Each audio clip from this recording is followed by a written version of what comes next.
અંકલેશ્વરમાં મહિલા દુકાનદારની બહાદુરી અને પોલીસની ત્વરિત કાર્યવાહી. અંકલેશ્વરના અંધાડા ગામની મંગલમ સોસાયટીમાં રવિવારની વહેલી સવારે ધોળે દિવસે લૂંટની એક સનસનાટીભરી ઘટના પ્રકાશમાં આવી હતી, જેમાં એક બહાદુર મહિલાએ લૂંટારુઓનો મક્કમ સામનો કર્યો. સવારે આશરે 6:30 વાગ્યાના અરસામાં જ્યારે મહિલા પોતાની દુકાને હાજર હતી, ત્યારે બાઇક પર સવાર થઈને 3 અજાણ્યા શખ્સો ગ્રાહક બનીને આવ્યા.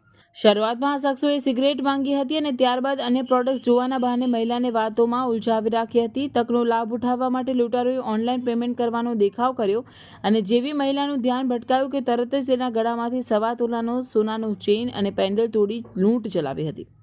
અંદાજે 1,70,000ની કિંમતના દાગીનાની લૂંટ કરી ગઠિયાઓ ભાગવાની ફિરાકમાં હતા, ત્યારે આ બહાદુર મહિલાએ હિંમત હાર્યા વગર લૂંટારુઓનો પીછો કર્યો. ઝપાઝપી દરમિયાન લૂંટારુઓએ મહિલાને ધક્કો માર્યો, પરંતુ મહિલાના આક્રમક પ્રતિકારથી ગભરાઈ ગયેલા લૂંટારુઓ પોતાની બાઇક ઘટના સ્થળે જ મૂકીને પગપાળા ફરાર થઈ ગયા હતા.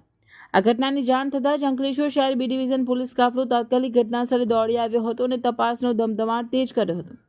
પોલીસે સ્થળ પરથી લૂંટારુઓ જે બાઇક મૂકીને ભાગ્યા તે કબજે કરી ટેકનિકલ સર્વેલન્સ અને સીસીટીવી ફૂટેજની મદદથી ગણતરીના કલાકોમાં જ લૂંટની આ ઘટનાનો પર્દાફાશ કર્યો હતો.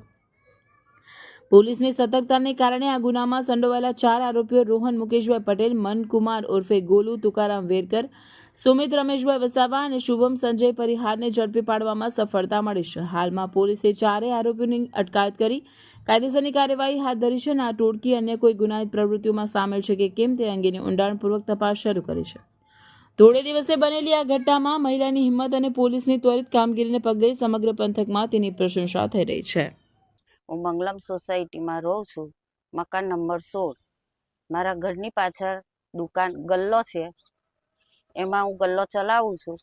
સવારે રવિવારના દિવસે 6 છે આ મારી સાથે ઘટના ઘટી. 3 ભાઈ આવ્યા, મારી પાસે ગોલફેક સિગરેટ માંગી, મેં એમને સિગરેટ આપી. 2 વ્યક્તિ આગળ ઊભા, એક મારા ગલ્લે ઊભો, એને મારી પાસે સિગરેટ માંગી, મેં એને સિગરેટ આપી.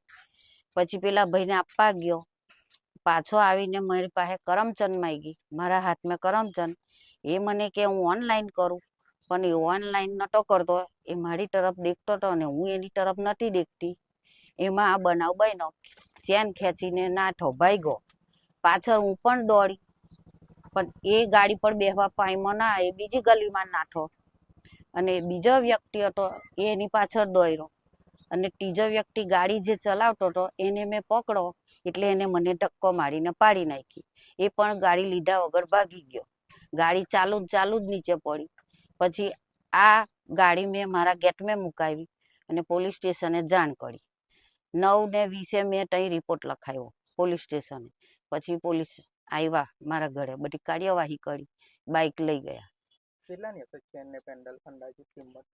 ચેન મારી 1.25 તોલાની હતી. 1.25 તોલાની ચેન હતી, પેન્ડલ અલગ હતું. પોલીસ સ્ટેશને મેં રિપોર્ટ લખાવ્યો છે આ રીતે. એટલે એમને ટાર્ગેટ કર્યું છે 1,70,000.